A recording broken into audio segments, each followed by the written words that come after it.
ಓಂ ಶ್ರೀ ಮಹಾಗಣಾಧಿಪತಿಯೇ ನಮಃ. ಓಂ ಶ್ರೀ ಮಾತ್ರೇ ನಮಃ. ಓಂ ಶ್ರೀ ಗುರುಭ್ಯೋ ನಮಃ. ಸಮಸ್ತ ಕನ್ನಡ ವೀಕ್ಷಕರಿಗೆ ನಮಸ್ಕಾರ. ನೀವು ಮೊದಲನೇ ಬಾರಿ ನಮ್ಮ ಚಾನಲ್ ನೋಡ್ತಾ ಇದ್ದರೆ ದಯವಿಟ್ಟು ಸಬ್ಸ್ಕ್ರೈಬ್ ಮಾಡಿ ಅಂತ ಹೇಳ್ತಾ, ಈ ದಿನ ದ್ವಾದಶ ರಾಶಿಗಳಲ್ಲಿ ಮುಖ್ಯವಾಗಿ ಬಹಳಷ್ಟು ಕೆಲವೊಂದು ತಿಂಗಳುಗಳಿಂದ ಸಾಕಷ್ಟು ಸಂಕಷ್ಟಗಳನ್ನು, ಅವಮಾನಗಳನ್ನು, ಮಾಡುವಂತಹ ಪ್ರಯತ್ನಗಳಲ್ಲಿ ವಿಳಂಬತೆಯನ್ನು, ಉದ್ಯೋಗ ನಷ್ಟಗಳನ್ನು ಅನುಭವಿಸ್ತಾ ಇರುವಂತಹ ಈ ಸಾಡೆ ಸಾತಿನ ಕೊನೆಯ ಹಂತದಲ್ಲಿರುವಂತಹ ಕುಂಭರಾಶಿ ಜಾತಕರಿಗೆ ಈ ಮಾರ್ಚ್ ಮಾಸದಲ್ಲಿ ಯಾವ ರೀತಿ ಗೋಚಾರ ಫಲಗಳಿದೆ, ಗ್ರಹಸ್ಥಾನದ ಪ್ರಕಾರ ಗ್ರಹಗಳ ಸಂಚಾರ ಕುಂಭರಾಶಿಯವರ ಮೇಲೆ ಯಾವ ಅನುಕೂಲ ಅಥವಾ ಪ್ರತಿಕೂಲ ಫಲಗಳನ್ನು ನೀಡ್ತಾ ಇದೆ ಅಂತ ನೋಡುವುದಾದರೆ, ಅಂದರೆ ಕಳೆದ ದಿನಗಳಿಗೆ ಕಂಪೇರ್ ಮಾಡಿದ್ರೆ ಕುಂಭರಾಶಿಯವ್ರಿಗೆ ಸ್ವಲ್ಪ ಅನುಕೂಲವಾಗಿರುವಂತಹ, ಅಂದರೆ ದೊಡ್ಡ ಮಟ್ಟದಲ್ಲಿ ಅಲ್ಲ, ಬಟ್ ಹಂತ ಹಂತವಾಗಿ ಈ ರಾಶ್ಯಾಧಿಪತಿ ಶನಿ ಪರಮಾತ್ಮ ಈಗ ಧನ ಕುಟುಂಬ ಸ್ಥಾನದಲ್ಲಿರುವುದರಿಂದ ಸಾಡೆ ಸಾತಿನ ಕೆಲವೊಂದು ಸಮಸ್ಯೆಗಳು ಹಂತ ಹಂತವಾಗಿ ಬಗೆಹರಿಯೋದಕ್ಕೆ ಈ ಮಾಸ ಸ್ವಲ್ಪ ಪಾಸಿಟಿವ್ ವಿಷಯಗಳು ನಡೆಯಬಹುದು. ಯಾಕಂದರೆ ಈಗ ಶುಕ್ರ ಧನ ಕುಟುಂಬ ಸ್ಥಾನದಲ್ಲಿರುವಂತಹ ಶನಿಯ ಜೊತೆ ಸೇರ್ತಾ ಇದ್ದಾರೆ. ಸೊ ಶುಕ್ರನ ಯೋಗಕಾರಕನಾಗಿರುತ್ತಾರೆ. ಯಾಕಂದರೆ ಕುಂಭರಾಶಿಗೆ ಚತುರ್ಥ ಲಾಭಾಧಿಪತಿ ಆಗಿರುವಂತಹ ಶುಕ್ರ ಧನ ಕುಟುಂಬ ಸ್ಥಾನಕ್ಕೆ ಬರುವುದರಿಂದ ಈ ಮಾರ್ಚ್ 1ರಿಂದ 25ರವರೆಗೂ ಕೂಡ ಸ್ವಲ್ಪ ಅನುಕೂಲತೆ ನೀಡ್ತಾರೆ. ಅದರಲ್ಲೂ ಕೂಡ ಶನಿಯ ಜೊತೆ ಇರೋದರಿಂದ ಮುಖ್ಯವಾಗಿ ಸ್ವಲ್ಪ ಕೆಲವೊಂದು ವಿಷಯಗಳಲ್ಲಿ ಅನುಕೂಲತೆ ಅನ್ನೋದು ಇರುತ್ತೆ. ಧನಸ್ಥಾನದಲ್ಲಿ ಚತುರ್ಥ ಭಾಗ್ಯಾಧಿಪತಿ ಶುಕ್ರ ಯೋಗಕಾರಕನಾಗಿ ಕೆಲವೊಂದು ವಿಷಯಗಳಲ್ಲಿ ಅನುಕೂಲತೆಯನ್ನು ನೀಡ್ತಾ ಇದ್ದಾರೆ. ಇನ್ನು ಕುಂಭರಾಶಿಯವರ ಮಾರ್ಚ್ ಮಾಸದ ಗ್ರಹಗಳ ಸ್ಥಾನಮಾನವನ್ನು ನಾವು ನೋಡುವುದಾದರೆ, ಈ ರಾಶಿಯಲ್ಲೇ ರಾಹು ಇದ್ದಾರೆ. ರಾಹುವ ಜೊತೆ ಕುಜ ಮಂಗಳ ಸೇರಿರೋದು. ಅದೇ ರೀತಿ 15ರವರೆಗೂ ಕೂಡ ರವಿ ಮತ್ತು ಬುಧ ವಕ್ರಗಮನದಲ್ಲಿ ಸಂಚಾರ ಮಾಡ್ತಾ ಇರುವಂತಹ ಬುಧ, ಈ ರೀತಿ 4 ಗ್ರಹಗಳು ರಾಶಿಯಲ್ಲಿ ಇದ್ದು, ಧನ ಕುಟುಂಬ ಸ್ಥಾನ ದ್ವಿತೀಯ ಸ್ಥಾನದಲ್ಲಿರುವಂತಹ ಶನಿ ಪರಮಾತ್ಮ, ಅವರ ಜೊತೆಗೆ ಶುಕ್ರ, ಸಪ್ತಮ ಸ್ಥಾನದಲ್ಲಿರುವಂತಹ ಕೇತು, ಇನ್ನು ಪಂಚಮದಲ್ಲಿ ಗುರು, ಅದೇ ರೀತಿ 6ನೇ ಈ ಮಾಸದಲ್ಲಿ ಷಷ್ಠ ಭಾವದಲ್ಲಿರುವಂತಹ ಚಂದ್ರನ ಸಂಚಾರದಿಂದ ಈ ತಿಂಗಳು ಕಳೆತ ಈ ಗೋಚಾರ ಫಲಗಳನ್ನೋದು ಕುಂಭರಾಶಿಯವರಿಗೆ ಇರುತ್ತೆ. ಸೊ ರಾಶಿಯಲ್ಲೇ ಕುಜನ ಜೊತೆಗೆ ರಾಹು ಇದ್ದಾರೆ.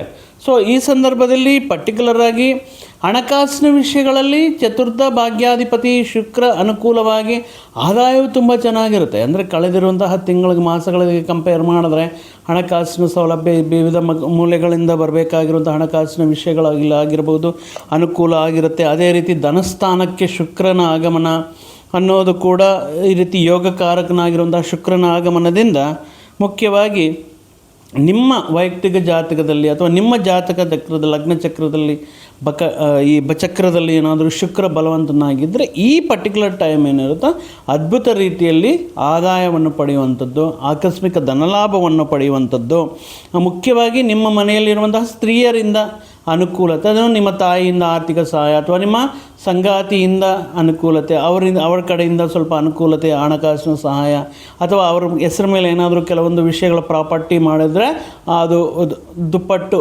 ಬೆಲೆಗೆ ಮಾರಾಟ ಆಗುವುದು, ಅಥವಾ ಅವರಿಗೆ ಅವರ ತವರ ಮನೆಯಿಂದ ಬರಬೇಕಾಗಿರೋ ಕೆಲವೊಂದು ವಿಷಯಗಳು ಇತ್ಯಾದಿ. ಶುಕ್ರ ಭಾಗ್ಯಾಧಿಪತಿ ಆಗಿರೋದ್ರಿಂದ ಅದು ಅನ್ಸೆಸ್ಟ್ರಲ್ ಪ್ರಾಪರ್ಟೀಸ್ ಆಗಿರ್ಬೋದು, ಮನೆಯಲ್ಲಿರುವಂತಹ ಸ್ತ್ರೀಯರಿಗೆ ಬರಬೇಕಾಗಿರುವಂತಹ ವಿಷಯಗಳಾಗಿರ್ಬೋದು. ಆದ್ದರಿಂದ ಸ್ವಲ್ಪ ಹಣಕಾಸಿನ ವಿಷಯದಲ್ಲಿ ಯಾವುದೇ ರೀತಿ ಪ್ರಾಬ್ಲಮ್ ಇರಲ್ಲ.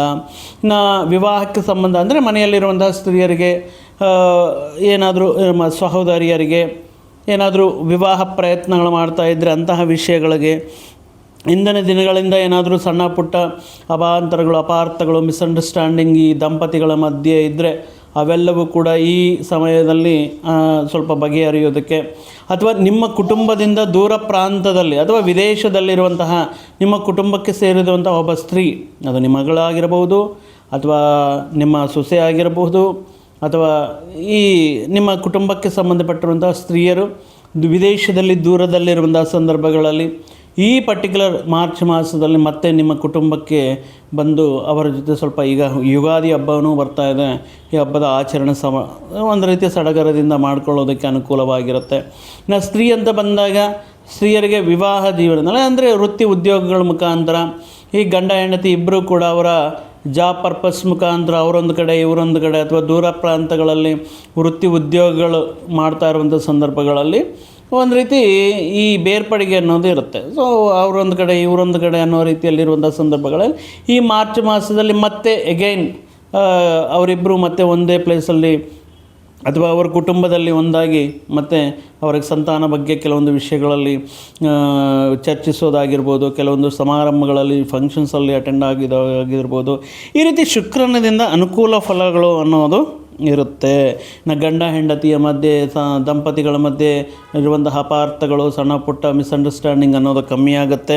ಇನ್ನು ಈ ಸಂದರ್ಭದಲ್ಲಿ ಕೆಲವೊಂದು ಗೃಹ ನಿರ್ಮಾಣ ಪ್ರಯತ್ನಗಳು ಮಾಡಬೇಕಾಗಿರುವಂತಹ ವಿಷಯಗಳು ಚರ್ಚೆ ಮಾಡೋದಾಗಿರ್ಬೋದು, ಅಥವಾ ಮನೆಯಲ್ಲಿ ಏನಾದರೂ ಸಂತಾನಕ್ಕೆ ವಿವಾಹ ಪ್ರಯತ್ನಗಳು ಮಾಡುವಂತಹ ಸಂದರ್ಭಗಳಲ್ಲಿ ಅದರ ಬಗ್ಗೆ ಚರ್ಚೆ ಮಾಡುವಂತಹ ಸಂದರ್ಭಗಳಾಗಿರಬಹುದು. ಈ ರೀತಿ ಕೆಲವೊಂದು ವಿಷಯಗಳು ಶುಕ್ರನು ಅನುಕೂಲನಾಗಿ ಆದಾಯ ವಿಷಯದಲ್ಲಾಗಿರ್ಬೋದು, ಕೌಟುಂಬಿಕ ವಿಷಯದಲ್ಲಾಗಿರ್ಬೋದು ಅನುಕೂಲ ಇರುತ್ತೆ. ಇನ್ನು ವಿವಾಹ ಪ್ರಯತ್ನಗಳೇನಾದರೂ ಮಾಡ್ತಾಯಿದ್ರೆ ಈ ಕುಂಭರಾಶಿ ಜಾತಕರಿಗೆ ಒಳ್ಳೆ ಅನುಕೂಲ ಇರುವಂತಹ ಸ್ಥಿತಿ ಮತ್ತು ಆದಾಯ ಅಥವಾ ಒಳ್ಳೆಯ ರೀತಿಯಲ್ಲಿ ಉದ್ಯೋಗ ಮತ್ತು ಆಸ್ತಿ ಇರುವಂತಹ ವ್ಯಕ್ತಿ, ಒಳ್ಳೆಯ ಹುದ್ದೆಯಲ್ಲಿ ಸ್ಥಿರವಾಗಿರುವಂತಹ ವ್ಯಕ್ತಿಯ ಜೊತೆ ವಿವಾಹವು ನಿಶ್ಚಯವಾಗುವುದಕ್ಕೆ ಈ ಸಂದರ್ಭದಲ್ಲಿ ತುಂಬ ಅನುಕೂಲ ಇರುತ್ತೆ. ಅಂದರೆ ತುಂಬ ದಿನಗಳ ನಂತರ ಕುಂಭರಾಶಿಯವರಲ್ಲಿ ಕೆಲವೊಂದು ವಿಷಯಗಳಲ್ಲಿ ಅನುಕೂಲತೆ ಇದ್ದರೂ ಕೂಡ ಲಗ್ನದಲ್ಲೇ ರಾಶಿಯಲ್ಲೇ ಕುಜ ರಾಹುವಿನ ಜೊತೆ, ಅಂದರೆ ವಾಯುತತ್ವ ರಾಶಿ ಆಗಿರುವಂತಹ ಕುಂಭರಾಶಿಯಲ್ಲಿ ಅಗ್ನಿತತ್ವ ಗ್ರಹಗಳಾಗಿರುವಂತಹ ಕುಜ ರಾಹು ಇರೋದು ಸ್ವಲ್ಪ ಶಾರ್ಟ್ ಟೆಂಪರ್ ಜಾಸ್ತಿ ಇರುತ್ತೆ. ಅಂದರೆ ಸಣ್ಣ ಪುಟ್ಟ ವಿಷಯಕ್ಕೆ ವಿಪರೀತವಾಗಿ ಪ್ರತಿಕ್ರಿಯೆ ಮಾಡೋದು, ಸ್ವಲ್ಪ ತಾಳ್ಮೆ ಕಳ್ಕೊಳ್ಳೋದು, ಅಗ್ರೆಸಿವ್ನೆಸ್ ಆಗಿ ಸ್ವಲ್ಪ ಜೋರಾಗಿ ಮಾತಾಡೋದು, ಅಥವಾ ಇನ್ ಕೇಸ್ ಏನಾದರೂ BP ಬ್ಲಡ್ ಪ್ರೆಷರ್ ಎನ್ನುವಂಥ ಸಂದರ್ಭಗಳು ಸಡನ್ನಾಗಿ ಏರುಪೇರುಗಳಾಗೋದು. ಈ ರೀತಿ ಕೆಲವೊಂದು ಸಂದರ್ಭಗಳಲ್ಲಿ ಏನಾಗುತ್ತೆ ಅಂದರೆ ವಿಪರೀತವಾಗಿ ಆವೇಶ, ಯಾಕಂದರೆ ಅಗ್ನಿತತ್ವ ರಾಶಿಗಳು ಅದು ಕುಜ ರಾಹು ಒಟ್ಟಿಗೆ ಇದ್ದಾರಲ್ವ. ಸೊ ಆದ್ದರಿಂದ ಎಷ್ಟು ತಾಳ್ಮೆಯಿಂದ ಜಗಳಗಳಿಗೆ ಸುಮ್ಮನೆ ಜಗಳಕ್ಕೆ ಹೋಗುವಂತಹ ಸಂದರ್ಭಗಳಾಗಿರಬಹುದು. ಸೊ ಈ ಸಂದರ್ಭದಲ್ಲಿ you have to be control on your anger levels. ಕೋಪವನ್ನು ಹಿಡಿತದಲ್ಲಿ ಇಟ್ಕೋಬೇಕಾಗಿರುತ್ತೆ. ತಾಳ್ಮೆ ಇಷ್ಟು ದಿನಗಳ ಕಾಲ ಪಟ್ಟಿರುವಂಥ, ಯಾಕಂದರೆ ಕೋಪದಲ್ಲಿ ನೀವು ಆಡುವಂಥ ಒಂದು ಮಾತಾಗಿರ್ಬೋದು ಅಥವಾ ಮಾಡುವಂತಹ ಒಂದು ಪ್ರತಿಕ್ರಿಯೆ ಆಗಿರ್ಬೋದು, ಇಷ್ಟೂ ದಿನಗಳ ಕಾಲ ನೀವು ಸಂಪಾದನೆ ಮಾಡ್ಕೊಂಡು ಬಂದಿರುವಂತಹ ನಿಮ್ಮ ಒಳ್ಳೆಯ ಹೆಸರಕ್ಕೆ ಧಕ್ಕೆ ತರುವ ರೀತಿಯೆಲ್ಲ ಆಗಬಾರ್ದಲ್ವಾ. ಸೊ ಈ ವಿಷಯದಲ್ಲಿ ದೃಷ್ಟಿಯಲ್ಲಿ ಇಟ್ಕೋಬೇಕಾಗಿರುತ್ತೆ. ಸಿಚುವೇಶನ್ಸ್ ಯಾವ ರೀತಿ ಅರ್ಥ ಮಾಡ್ಕೋಬೇಕಾಗುತ್ತೆ, ಯಾವ ರೀತಿ ಪರ್ಸನ್ಸ್ ಜೊತೆ ಮಾತಾಡ್ತಿದ್ದೀವಿ ಅನ್ನೋ ವಿಷಯಗಳನ್ನು ಅರ್ಥ ಮಾಡ್ಕೋಬೇಕಾಗಿರುತ್ತೆ. ನಾನು ಈ ರೀತಿ ಮಾತಾಡಿದ್ರೆ ಅದರ ಪರಿಣಾಮ ಏನು ಅನ್ನೋದನ್ನು ಯೋಚನೆ ಮಾಡಬೇಕಾಗಿರುತ್ತೆ. ಸೊ ಆದ್ದರಿಂದ ಈ ಕೋಪ ತಾಳ್ಮೆಯಿಂದ ಕೆಲವೊಂದು ವಿಷಯಗಳನ್ನು ದೃಷ್ಟಿಯಲ್ಲಿ ಇಟ್ಕೋಬೇಕಾಗಿರುತ್ತೆ. ಅದರಲ್ಲೂ ಕೂಡ ಧನ ಕುಟುಂಬ ಸ್ಥಾನದಲ್ಲಿ ಶನಿ ಸ್ವಡೆ ಸಾತಿನ ಕೊನೆಯ ಹಂತ, ಅದರ ಜೊತೆಗೆ ಚತುರ್ಥ ಭಾಗ್ಯಾಧಿಪತಿ ಆಗಿರುವಂಥ ಶುಕ್ರನ ಆಗಮನ. ಸೊ ಫಿನಾನ್ಷಿಯಲಿ ತುಂಬ ಚೆನ್ನಾಗಿರುತ್ತೆ. ವಾಟ್ ಎವರ್ ನಿಮಗೆ ಪ್ರೀವಿಯಸ್ಸಲ್ಲಿ ಏನಾದರೂ ಬರಬೇಕಾಗಿರುವಂಥ ಅಮೌಂಟ್ ಆಗಿರ್ಬೋದು, ಅಥವಾ ಸ್ಟಕ್ ಆಗಿರುವಂತಹ ಕೆಲವೊಂದು ಬಿಲ್ಸ್ ಆಗಿರ್ಬೋದು, ಈ ಸಂದರ್ಭದಲ್ಲಿ ಆದಾಯವೂ ಚೆನ್ನಾಗಿರುತ್ತೆ. ಆದರೆ ರಾಶಿಯಲ್ಲಿ 4 ಗ್ರಹಗಳು, ಕುಜ, ರಾಹು, ವಕ್ರಗತಿಯಲ್ಲಿರುವಂತಹ ಬುಧ, ಮುಖ್ಯವಾಗಿ ಈ ರವಿ 15ನೇ ತಾರೀಕುವರೆಗೂ, ಈ ರೀತಿ 4 ಗ್ರಹಗಳಿರೋದರಿಂದ ಈ ಸಂದರ್ಭದಲ್ಲಿ ಸ್ವಲ್ಪ ತಾಳ್ಮೆಯಿಂದ ಇರಬೇಕಾಗಿರುತ್ತೆ. ಮುಖ್ಯವಾಗಿ ಫಿನಾನ್ಷಿಯಲ್ ಮ್ಯಾಟರ್ಸಲ್ಲಿ ಯಾರಿಗಾದರೂ ಹಣ ಕೊಡ್ತಾ ಇದ್ದೀರಾ, ಅದು ಸಹಾಯವಾಗೋ ಸಾಲವಾಗೋ ಅಥವಾ ಮತ್ತೊಂದು ವಿಷಯದಲ್ಲೋ, ಅಥವಾ ಕೆಲವೊಂದು ವ್ಯಕ್ತಿಗಳು ನಿಮ್ಮನ್ನು ತಪ್ಪಾಗಿ ಅವರು ಕೆಲವೊಂದು ವಿಷಯಗಳ ಮುಖಾಂತರ ಇನ್ವೆಸ್ಟ್ಮೆಂಟ್ ಮಾಡುವಂಥ ವಿಷಯಗಳಲ್ಲಾಗಿರಬಹುದು, ಯಾರಿಗಾದರೂ ಹಣ ಕೊಡುವಂತಹ ಸಂದರ್ಭಗಳಾಗಿರ್ಬೋದು, ಇನ್ವೆಸ್ಟ್ ಮಾಡುವಂಥ ಸಂದರ್ಭಗಳಾಗಿರ್ಬೋದು, ಈ ಸಂದರ್ಭದಲ್ಲಿ ನೀವೇನಾದರೂ ತಪ್ಪಾಗಿ ನಿರ್ಧಾರಗಳು ತಗೊಂಡು ಈ ಕ್ಷಣಿಕಾವೇಶದಲ್ಲಿ ಏನಾದರೂ ಈ ರೀತಿ ಕೆಲಸಗಳಿಗೆ ಕೈ ಹಾಕಿದ್ರೆ ಮತ್ತೆ ಅದನ್ನು ವಾಪಸ್ ಪಡೆಯೋದಕ್ಕೆ, ಅದರಿಂದ ಲಾಭಗಳು ಪಡೆಯೋದಕ್ಕೆ ಸಾಕಷ್ಟು ಸಂಕಷ್ಟಗಳು ನೋಡಬೇಕಾಗಿರುತ್ತೆ. ಸೊ ತುಂಬ ಈ ಹಣಕಾಸಿನ ವ್ಯವಹಾರಗಳಲ್ಲಿ ಸ್ವಲ್ಪ ಯೋಚನೆ ಮಾಡಿ ಮುಂದುವರಬೇಕಾಗಿರುತ್ತೆ. ಪಂಚಮ ಗುರು ಒಳ್ಳೆಯದೇ, ಯಾಕಂದರೆ ಸಂತಾನಕ್ಕೋಸ್ಕರ ಪ್ರಯತ್ನ ಮಾಡ್ತಾ ಇರೋರು, ಕೃತಕ ಸಂತಾನಕ್ಕೋಸ್ಕರ IVF ಇತ್ಯಾದಿ ಟ್ರೀಟ್ಮೆಂಟ್ ತಗೊಳ್ತಾ ಇರುವಂತಹ ವ್ಯಕ್ತಿಗಳು, ಈ ಸಂದರ್ಭದಲ್ಲಿ ಒಳ್ಳೆ ಪಾಸಿಟಿವ್ ರಿಸಲ್ಟ್ಸ್ ಬರೋದಕ್ಕೆ ಚೆನ್ನಾಗಿರುತ್ತೆ. ಸಪ್ತಮ ಸ್ಥಾನದಲ್ಲಿ ಕೇತು ಇರುವಂಥ ಸಂದರ್ಭದಲ್ಲಿ ವಿವಾಹ ವಿವಾಹ ನಿರ್ಧಾರಗಳು ಮಾಡುವಾಗ ನಾನು ಮುಂಚೆನೇ ಹೇಳಿದೆ, ಶುಕ್ರನ ಮುಖಾಂತರ ಈ ವಿವಾಹ ಸಂಬಂಧಗಳು ಸೆಟ್ ಆಗುತ್ತೆ ಅಥವಾ ವಿವಾಹ ಪ್ರಯತ್ನಗಳು ಅನುಕೂಲ ಆಗುತ್ತೆ. ಹಾಗೆ ಆದರೆ ಸಪ್ತಮ ಕೇತು ಇರೋದರಿಂದ ಮುಖ್ಯವಾಗಿ ರವಿವಾರ, ಭಾನುವಾರ, ಮಂಗಳವಾರಗಳು ವಿವಾಹಕ್ಕೆ ಸಂಬಂಧಪಟ್ಟಿರುವಂತಹ ನಿರ್ಧಾರಗಳು ತಗೊಳ್ಳೋದು, ಎಂಗೇಜ್ಮೆಂಟಿಗೆ ಸಂಬಂಧಪಟ್ಟಿರುವಂಥ ನಿರ್ಧಾರಗಳು, ಮುಹೂರ್ತಗಳು ಇಟ್ಸ್ಕೊಂಡು ಬರೋದು ಇತ್ಯಾದಿ ವಿಷಯಗಳನ್ನು ಅವಾಯ್ಡ್ ಮಾಡಬೇಕಾಗಿರುತ್ತೆ ಕುಂಭರಾಶಿಯವರು. ಇನ್ನು ಉದ್ಯೋಗ ಪ್ರಯತ್ನಗಳು ಮಾಡ್ತಾ ಇರುವಂತಹ ವ್ಯಕ್ತಿಗಳಿಗೆ, ವಿದ್ಯಾರ್ಥಿಗಳಿಗೆ ತುಂಬ ಅನುಕೂಲವಾಗಿರುವಂತಹ ಮಾಸ ಅಂತ ಹೇಳಬಹುದು. ಇನ್ನು ಈ ರೀತಿ ಈ ಮಾಸದಲ್ಲಿ ಮುಖ್ಯವಾಗಿ ಉದ್ಯೋಗ ಪ್ರಯತ್ನಗಳಲ್ಲಿ ವಿದೇಶಿ ಕಂಪನಿಗಳಲ್ಲಿ ಕೆಲಸ ಮಾಡುವಂತಹ ಅನಿವಾರ್ಯತೆ ಮತ್ತು ನಮ್ಮ ಕಾಲಮಾನದ ಪ್ರಕಾರ ನೋಡಿಕೊಂಡ್ರೆ ನೈಟ್ ಡ್ಯೂಟೀಸ್ ನೈಟ್ ಶಿಫ್ಟ್ಸ್ ಮಾಡುವಂತಹ ಸಾಧ್ಯತೆ ಜಾಸ್ತಿ ಇರುತ್ತೆ ಈ ಮಾಸದಲ್ಲಿ.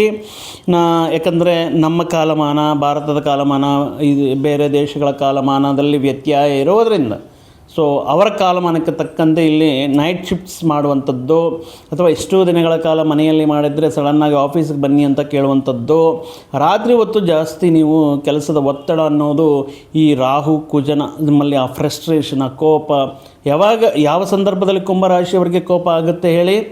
ಹಚ್ಕೊಂಡಾಗ, ಅಂದರೆ ತುಂಬ ಹಸಿವಾದಾಗ, ಸರಿಯಾಗಿ ನಿದ್ದೆ ಇಲ್ದಿರುವಂಥ ಸಂದರ್ಭದಲ್ಲಿ. ಸೊ ಇವೆಲ್ಲವೂ ಕೂಡ ಒಂದೊಂದು ಪಾಯಿಂಟ್ ಟ್ರಿಗರ್ ಆಗಿ ಸ್ವಲ್ಪ ನಿಮ್ಮಲ್ಲಿ ಕೋಪಾವೇಶಗಳನ್ನು ಹಿಡಿತದಲ್ಲಿ ಇಟ್ಕೋಬೇಕಾಗಿರುತ್ತೆ ಈ ಮಾಸದಲ್ಲಿ. ಇನ್ನು ದಶಮಾಧಿಪತಿಯಾಗಿರುವಂಥ ರಾಹು ರವಿಯ ಜೊತೆ ಇರುವುದರಿಂದ ಸೊ ಉದ್ಯೋಗದ ಮುಖಾಂತರ ಸ್ವಲ್ಪ ಒತ್ತಡ ಇರುತ್ತೆ. ಬಿಕಾಸ್ ಅದರಲ್ಲೂ ನೈಟ್ ಶಿಫ್ಟ್ಸು, ಉದ್ಯೋಗಗಳು, ಅಧಿಕ ಜವಾಬ್ದಾರಿಗಳ ಮೇಲೆ ಬರೋದು, ಕಂಪ್ಲೀಟ್ ಮಾಡಿಕೊಳ್ಳೇಬೇಕು. ಸ್ವಲ್ಪ ಉದ್ಯೋಗದ ಒತ್ತಡ ಅನ್ನೋದು ಅಧಿಕವಾಗಿರುತ್ತೆ. ಸೊ ಈಗ ಪರಮೇಶ್ವರನಿಗೆ, ಈಶ್ವರನಿಗೆ ನೀವು ಆರಾಧನೆ ಮಾಡುವುದರಿಂದ ಮತ್ತು ದಕ್ಷಿಣಾಮೂರ್ತಿ ಧ್ಯಾನ ಮಾಡುವುದರಿಂದ, ದಕ್ಷಿಣಾಮೂರ್ತಿ ಆಗಿರುವಂಥ ಶಿವನ ಆರಾಧನೆ, ಅಭಿಷೇಕಗಳು ಮಾಡುವಂತಹ ಸಂದರ್ಭಗಳಲ್ಲಿ ನವಗ್ರಹಗಳಲ್ಲಿ ಪ್ರಮುಖವಾಗಿ ರವಿ, ರಾಹು ಮತ್ತು ಕುಜನಿಗೆ ಸಂಬಂಧಪಟ್ಟಿರುವಂತಹ ನವಗ್ರಹಗಳ ಸ್ಥಾನದಲ್ಲಿ ನೀವು ದೀಪಾರಾಧನೆ ಮಾಡುವುದರಿಂದ, ರವಿಗೆ ಸಂಬಂಧಪಟ್ಟಿರುವಂಥ ಸಂದರ್ಭಗಳಲ್ಲಿ ಭಾನುವಾರ ಗೋಧಿಯನ್ನು ದಾನ ಮಾಡುವುದು ಅಥವಾ ನೆನೆಸಿರುವಂತಹ ಗೋಧಿಯನ್ನು ಹಸುವಿಗೆ ಆಹಾರವಾಗಿ ತಿನ್ನಿಸೋದಾಗಿರಬಹುದು. ಇನ್ನು ಕುಜನಿಗೆ ಸಂಬಂಧಪಟ್ಟಿರುವಂತಹ ಸುಬ್ರಹ್ಮಣ್ಯ ಸ್ವಾಮಿ ಆರಾಧನೆ ಮಾಡುವುದಾಗಿರಬಹುದು. ರಾಹುವಿಗೆ ಸಂಬಂಧಪಟ್ಟಿರುವಂಥ ಪ್ರತಿದಿನ ಬೆಳಗ್ಗೆ ನಿಮ್ಮ ಕೆಲಸ ಕಾರ್ಯಗಳಿಗೆ ಹೊರಡುವ ಮುಂಚೆ ಓಂ ದುಮ್ ದುರ್ಗಾಯೈ ನಮಃ ಅನ್ನುವಂತಹ ಮಂತ್ರವನ್ನು 108 ಬಾರಿ ಜಪ ಮಾಡಿಕೊಂಡು ಹೋಗೋದ್ರಿಂದ ಈ ಮಾಸ ಮತ್ತಷ್ಟು ಅನುಕೂಲ ಫಲಗಳನ್ನು ಕೊಡುತ್ತೆ. ಬಟ್ ಓವರಲ್ ಆಗಿ ನೋಡಿದ್ರೆ so compare to previous months, ಇಂದಿನ ತಿಂಗಳಿಗೆ ಕಂಪೇರ್ ಮಾಡಿಕೊಂಡ್ರೆ ಶುಕ್ರನ ಅನುಕೂಲತೆ, ಗುರು ಗ್ರಹದ ಅನುಕೂಲತೆಯಿಂದ ಸ್ವಲ್ಪ ಪರವಾಗಿಲ್ಲ ಈ ಮಾಸ. ಈ ಫೈನಾನ್ಷಿಯಲ್ ಆಗಿರ್ಬೋದು, ಕೆಲವೊಂದು ಪ್ರಯತ್ನಗಳು ಮುಂದುವರಿಸೋಣ ಅನ್ನುವಂತಹ ಸಂದರ್ಭಗಳಲ್ಲಾಗಿರ್ಬೋದು. ಬಟ್ ಅಟ್ ಎನಿ ಕಾಸ್ ಲಗ್ನದಲ್ಲೇ 4 ಅಗ್ನಿಯಿಂದ ತುಂಬಿರುವಂತಹ ರವಿ, ರಾಹು, ಕುಜ ಈ ಗ್ರಹಗಳಿರೋದ್ರಿಂದ ಸ್ವಲ್ಪ ಮಾತಿನ ಬಗ್ಗೆ ಗಮನ ಇರಲಿ. ಕೋಪಕ್ಕೆ ಹೋಗಬೇಡಿ. ಕೋಪಕ್ಕೆ ಕೈ ಕೊಟ್ಟರೆ ಏನಾಗುತ್ತೆ ಎಲ್ಲರಿಗೂ ಗೊತ್ತು. ಸೊ ಅದರಿಂದ ಮಾತನಾಡುವಂತಹ ಬರದಲ್ಲಿ ಅಥವಾ ತಗೊಳ್ಳುವಂತಹ ನಿರ್ಧಾರಗಳಲ್ಲಿ ಶಾರ್ಟ್ ಟೆಂಪರ್ನೆಸ್ ಬೇಡ. ಸೊ ಪ್ರಶಾಂತವಾಗಿರೋದಕ್ಕೆ ಪ್ರಯತ್ನ ಮಾಡಿ ಆನಂದದಾಯಕವಾಗಿ ಯುಗಾದಿ ಹಬ್ಬವನ್ನು ನಿಮ್ಮ ಪರಿವಾರದ ಜೊತೆಗೆ ಸೆಲೆಬ್ರೇಟ್ ಮಾಡ್ಕೊಳ್ಳಿ ಅಂತ ಹೇಳ್ತಾ, ಮತ್ತೊಂದು ವಿಡಿಯೋ ಜೊತೆಗೆ ಮತ್ತೊಂದು ಆಸಕ್ತಿಕರ ವಿಷಯದ ಜೊತೆಗೆ ನಿಮ್ಮ ಮುಂದೆ ಮತ್ತೆ ಬರ್ತೀನಿ. ಅಲ್ಲಿಯವರೆಗೂ ಸರ್ವೇ ಜನಾಂ ಸುಖಿನೋ ಭವಂತು, ಸಮಸ್ತ ಸನ್ಮಂಗಳಾನಿ ಭವಂತು. ಜೈ ಶ್ರೀರಾಮ್.